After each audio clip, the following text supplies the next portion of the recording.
Buenas tardes, bienvenidos a Enfoque Semanal, el programa de Sintraemdes Pereira. El día de hoy hablaremos con varios dirigentes sindicales para que nos cuenten y convenzan a los televidentes del programa por qué vale la pena estar sindicalizado. Además, trataremos un tema que debe mover a todo el movimiento social y político de la región relacionado con el cumplimiento de 25 años del magnicidio de Gildardo Castaño, uno de los principales líderes de la Unión Patriótica, quien fue víctima del exterminio que hizo el Estado y los paramilitares en contra de este partido político. Veamos todas las entrevistas y las notas que hicimos.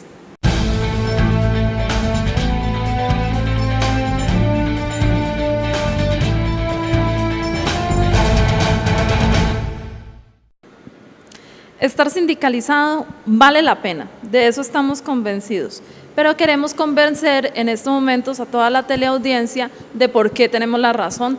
Y para hablar de este tema, entonces tenemos a dos directivos sindicales.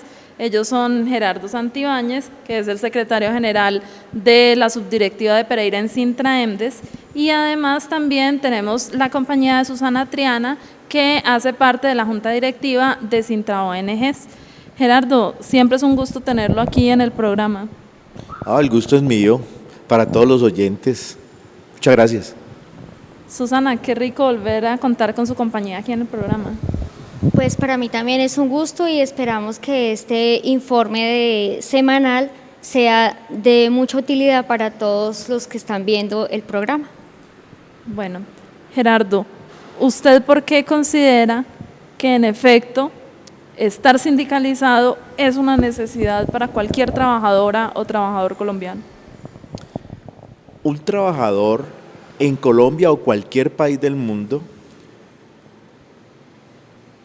hace uso de las leyes laborales de su país y las mejora en la medida en que se organiza, en que se reúne con otros compañeros para discutir su problemática y logra a través de eso hacer propuestas hacia el patrón o hacia el Estado. Bueno, hay un mito frente a eso, y es que muchas personas creen que precisamente porque los trabajadores sindicalizados le exigen cosas al patrón o al Estado, quiebran las empresas. Ustedes en Sintraemdes, incluso en la huelga de hambre que se hizo por multiservicios, dijeron que las crisis no son responsabilidad de los trabajadores. ¿Por qué este mito es falso? Pues el mito es falso en la mayoría de casos porque primero el movimiento sindical ha aprendido que no puede exigirle derechos a su patrón si éste no tiene la solvencia económica para otorgar esos beneficios. En segundo lugar, infortunadamente, muchas de las empresas se quiebran producto de una mala administración administrativa, bien sea la empresa pública o privada, eso está demostrado. Y en tercer lugar, podríamos decir que es falso ese mito porque nosotros hemos demostrado que con un sindicalismo que estudie, con un sindicalismo que intervenga oportunamente y que discuta la problemática, es posible no solo incidir en las decisiones empresariales, sino en mejorar y hacer conciencia entre los trabajadores de la necesidad de la supervivencia de la empresa sobre la base de una buena productividad. Entonces yo creo que el sindicalismo en Colombia ha venido madurando, al punto que en la actualidad, si una empresa se quiebra o es por el mismo fenómeno financiero del mundo capitalista, o porque la empresa quedó en obsolescencia tecnológica, o porque el mercado multinacional le arrebató al mercado nacional sus clientes, o porque ha sido mal manejada. Desde ese punto de vista es el gran reto para el sindicalismo, intervenir conscientemente sobre la base de mejorar la condición económica de la empresa, pero también de sus trabajadores. Claro, y es que si mejora el rendimiento de la empresa y el sindicato está bien organizado, pues de alguna manera la lucha puede permitir que eso se refleje en los trabajadores, pero también en lo social. Susana, pero frente a este tema, en concreto de los televidentes que puedan estar en estos momentos viendo el programa, que no necesariamente están sindicalizados? ¿Por qué a cualquier televidente de a pie le puede servir estar en un sindicato? ¿De qué manera puede mejorar su calidad de vida sindicalizarse? Mire, Luisa, yo creo que para todas las personas que trabajan es evidente que no necesariamente trabajan 8 horas y reciben menos salario. Además de que existe un código sustantivo de trabajo, unas leyes que ha firmado, unos acuerdos internacionales que ha firmado Colombia, si no es con la organización de los trabajadores, esas leyes y esos acuerdos no se cumplen. La organización sirve para eso, para que se cumplan. Los trabajadores, por ejemplo, de los almacenes, de las panaderías, trabajan 12 o 16 horas diarias, inclusive sin tener salud, ni pensión, ni ninguna otra garantía laboral, solamente con un salario. Inclusive hay personas que trabajan con el salario mínimo sin que se les pague horas extras, sin que se les dé un subsidio de transporte. O sea, cosas tan mínimas como son las contenidas en una ley o en el Código Sustantivo de Trabajo no se cumplen en Colombia. Solo con eso ya hay una condición para que la gente se sindicalice. Solo con que se reúnan 12 personas de su misma actividad económica pueden conformar una seccional o un comité seccional de un sindicato, principalmente ojalá que sea de industria, es decir, un sindicato que ya existe. O sea, por ejemplo, si yo trabajo en una panadería y el dueño de esa panadería tiene otras panaderías en este mismo sector o en esta misma ciudad o en otra ciudad y yo puedo conformar un comité seccional, me reúno con 12 personas y me afilio, por ejemplo, a Sinaltrainal, que es el sindicato del gremio de los alimentos, por ejemplo. Entonces, yo puedo tener ahí una acogida y un apoyo en mi lucha por un mejor salario, por unas mejores condiciones de salud, por mejores condiciones no solamente laborales, económicas, sociales, sino lo que implica eso en términos de bienestar para la familia, ¿cierto? Lo que significa un mejor alimento para los hijos, un mejor vestir para los hijos. Y si ese bienestar no lo tienen los trabajadores, pues hay una alternativa y es el sindicato. Si son 25, pues ya pueden conformar una subdirectiva de un sindicato, que para eso es que estamos los sindicatos un poquito más grandes, ¿cierto? Para ayudar a que eso se pueda generar y garantizar. Y en cualquiera de los casos, pues acá en Sintraendes estamos para esa función, calle 35, número 5E09, o llamarnos al teléfono 336-6044, 6044, que ahí podemos darle algún tipo de información sobre el tema, o a los teléfonos de la CUT, que los podemos también encontrar en el directorio telefónico. En Pereira hemos tenido agua y bosque durante 150 años, pero pueden acabarse. Sin bosque no hay agua, sin agua no hay vida, ni ciudad ni futuro. Cuídalo, para que el agua sea buena y abundante los próximos 150 años y mucho más. Aguas y Aguas de Pereira, responsables del futuro. Una de las propuestas de responsabilidad social de la empresa de energía de Pereira es el Club Mujeres de la Energía, a través de su proyecto de economía familiar. Nuestro objetivo principal es brindarle a las madres, en su mayoría cabeza de hogar, como una oportunidad. Esto es un proyecto de vida para que ellas tengan la opción de aportar ingresos a su casa. Y no solo eso, sino que acá no se les niega la oportunidad de que, o sea, no tienen excusa para venir. Pueden traer sus hijos, incluso algunas han llegado a traer a sus esposos y comparten este espacio con ellos. Lo que estamos aprendiendo aquí es bueno, porque eso nos ayuda para que nosotras sigamos haciendo cositas y la gente empiece a conocernos y entonces nosotros podemos venderlo. Le doy las gracias a la empresa de energía de Pereira por este proyecto, porque con este proyecto puedo ayudarle a mi esposo económicamente para el sostenimiento del hogar. Hace 8 días una me decía, ya vendí un cerdito, porque pintamos unos cerditos que son unas alcancías, y me decía, vendí un cerdito y pude pagar la factura. Entonces yo creo que experiencias como esas son las que nos aportan a cada uno desde su experiencia, a ellas como madres, a uno como profesional y a la empresa desde responsabilidad social. Muchas gracias, Empresa de Energía de Pereira.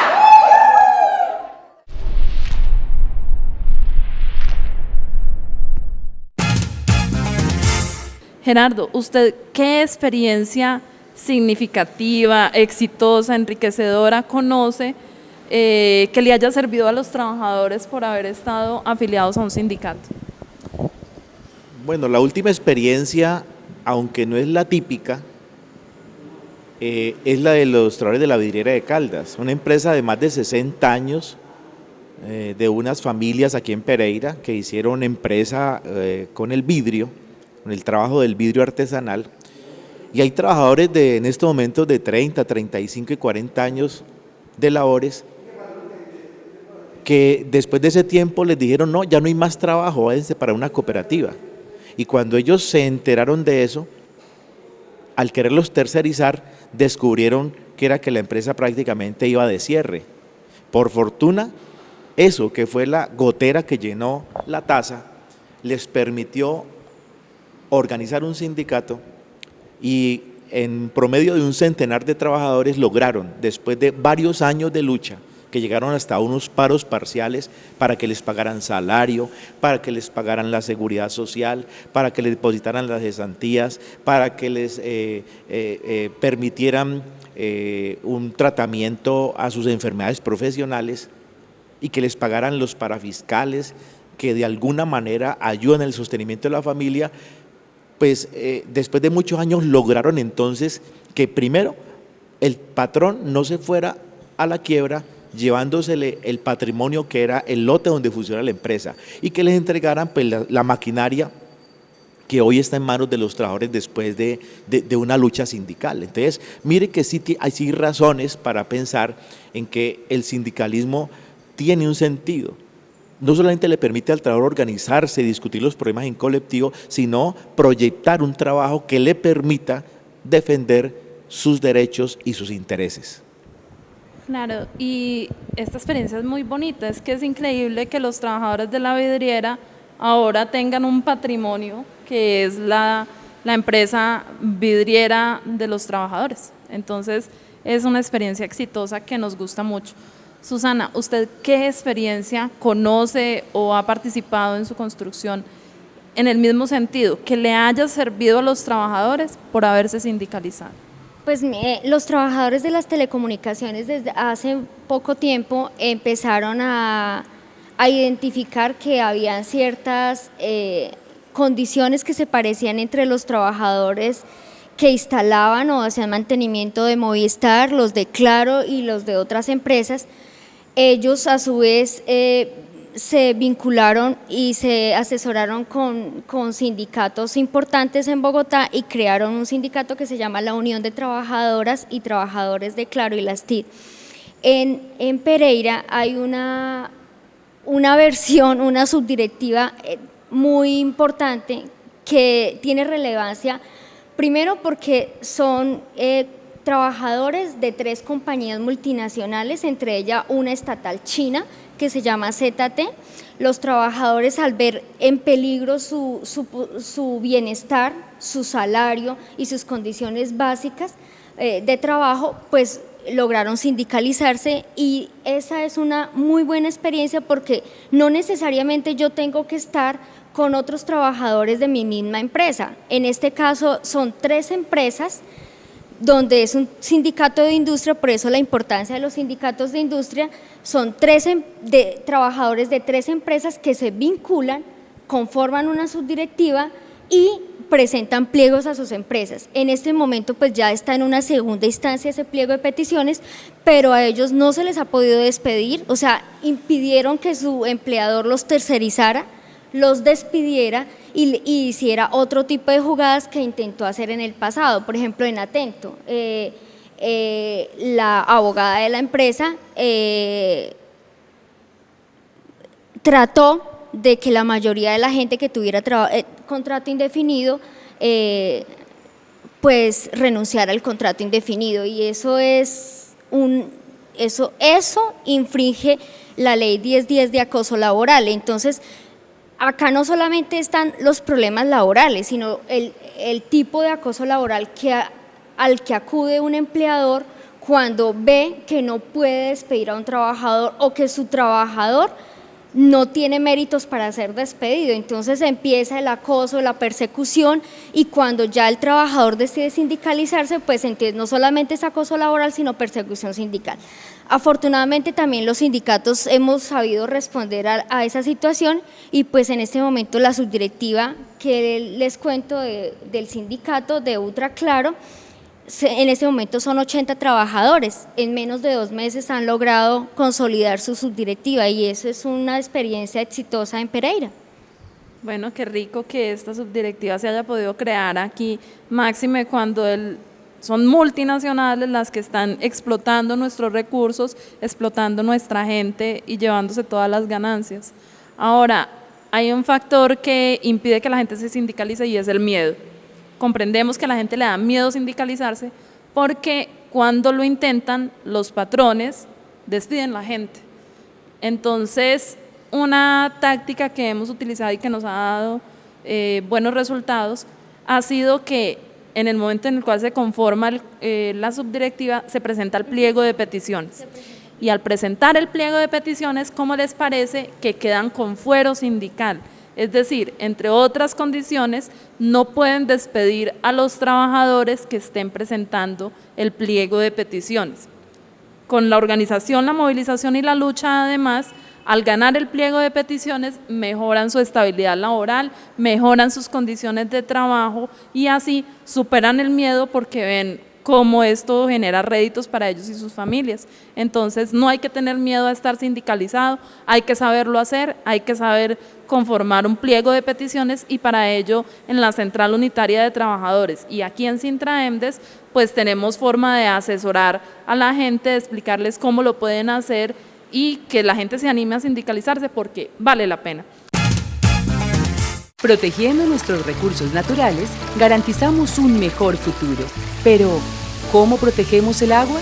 El agua nace en el bosque y protegiéndolo tendremos agua, vida, ciudad y futuro, otros 150 años y más. Aguas y Aguas de Pereira, responsables del futuro. Amigo pereirano, realice un buen manejo de los residuos sólidos en su hogar u oficina, para así evitar ser sancionado por el comparendo ambiental.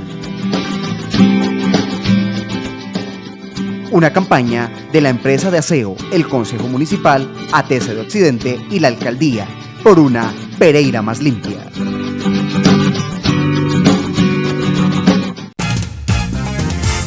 El terrorismo estatal ha afectado muchos ámbitos de la vida cotidiana de los colombianos. Y uno de los ejemplos más palpables, más considerables, ha sido el caso de la Unión Patriótica.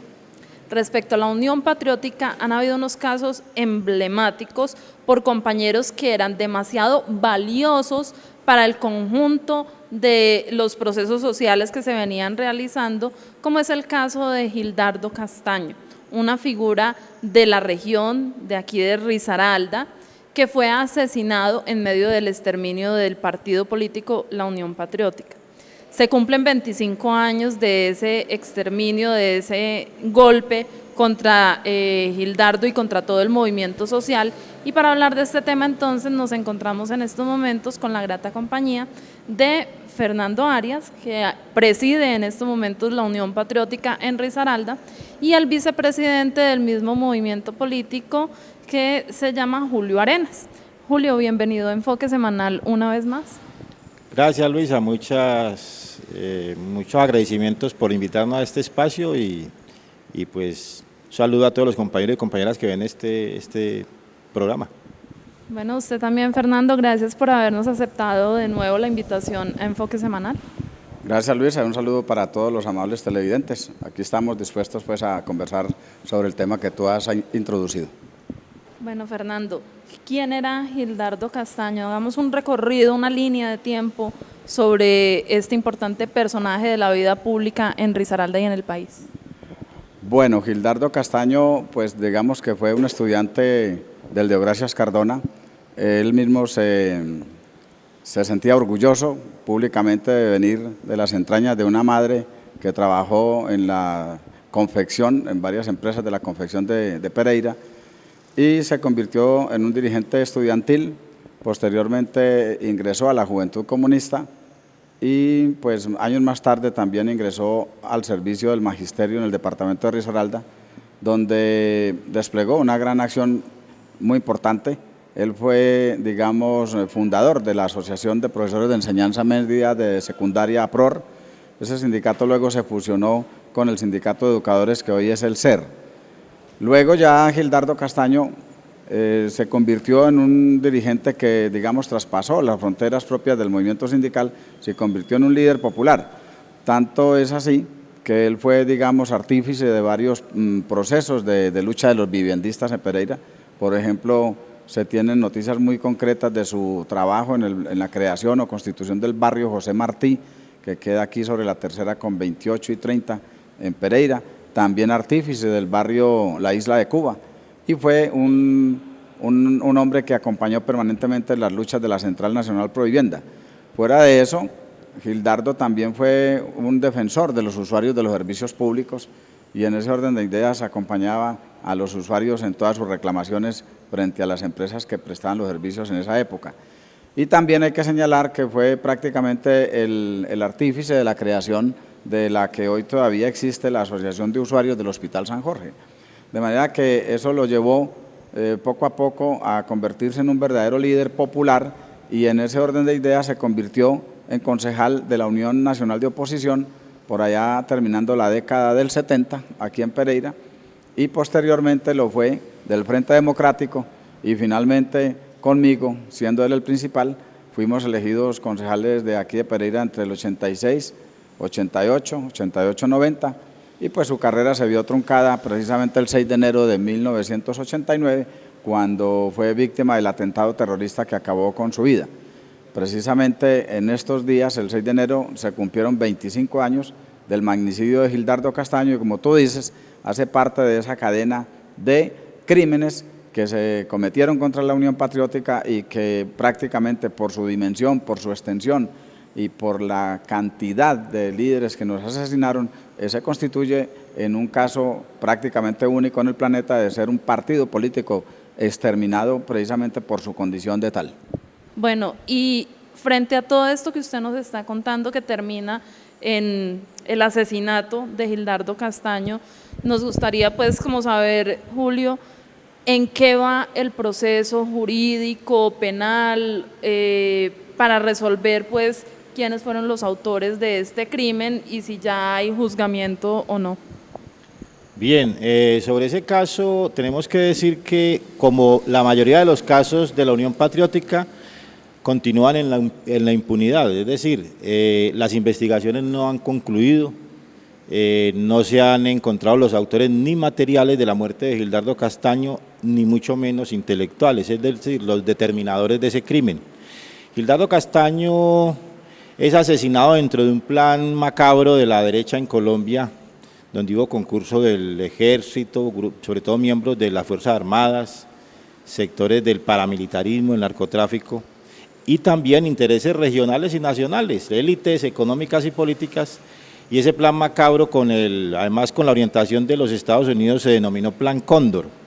Gildardo Castaño es uno de los próceres, uno de los mártires que cae dentro de la ejecución por parte de la derecha, por parte del imperialismo, de ese plan en Risaralda. Por lo tanto, habían unos autores materiales para todos esos atentados y había obviamente unos determinadores. Nosotros en Risaralda, ¿qué estamos exigiendo como con los otros casos? Primero, que la Fiscalía, después de 25 años, defina una investigación seria con un grupo de fiscales especializados que halle las pruebas para condenar a los autores materiales. Hay sospechas, hay indicios muy fuertes de que fueron grupos paramilitares en asocio con funcionarios del Estado, sobre todo las Fuerzas Armadas, y financiados por sectores económicos de la región. Pero queremos las pruebas, queremos la verdad frente a esos autores materiales. Y lo segundo, también necesitamos conocer quiénes fueron los determinadores, porque Digamos que hablando en tiempos presentes, unos hicieron la labor de sicarios y los otros de financiadores de esas muertes. Gildardo Castaño era muy incómodo para muchas personas en la región y la Unión Patriótica también, porque era la expresión política civil de la izquierda que en ese momento se constituía en una alternativa importante de poder. Por lo tanto, contra él se dirigieron todos unos planes siniestros que terminaron con su asesinato. ¿Qué le estamos diciendo a la Fiscalía? Desarrolla una investigación seria. Segundo, no se puede cerrar el caso porque ese, como muchos casos más, como el de Manuel Cepeda, José Antequera, Jaime Pardo Leal, Bernardo Jaramillo, son crímenes de lesa humanidad y por lo tanto no pueden prescribir. Y además porque a nivel internacional la Corte Interamericana de Derechos Humanos tiene el caso de la UP a punto de ser fallado en contra del Estado colombiano como un genocidio político contra un movimiento en un Estado, entre comillas, democrático, que no fue capaz de garantizarle la vida a sus dirigentes. Entonces, con base en eso, nosotros seguimos insistiendo, no vamos a cesar en nuestro intento. Ese mismo año, más o menos con las mismas características, fue asesinado el 3 de marzo José Antequera en el aeropuerto de El Dorado de Bogotá. En el mes de octubre fue asesinado el diputado de Antioquia y presidente de la UP en Antioquia, Gabriel Jaime Santamaría, y muchos casos más.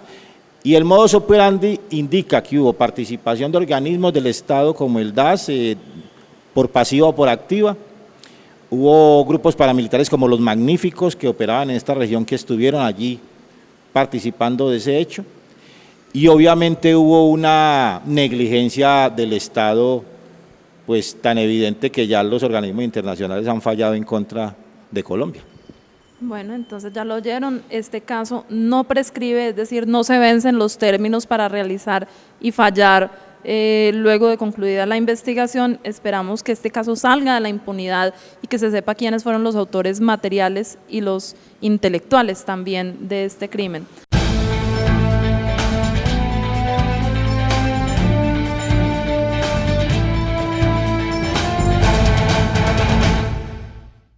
Hasta aquí Enfoque Semanal. Agradecemos su compañía y les recordamos que si tienen alguna inquietud o denuncia para presentar en su comunidad, se pueden comunicar a las líneas telefónicas que aparecen en pantalla, 336-6044 y 336-6740. Hasta una próxima emisión.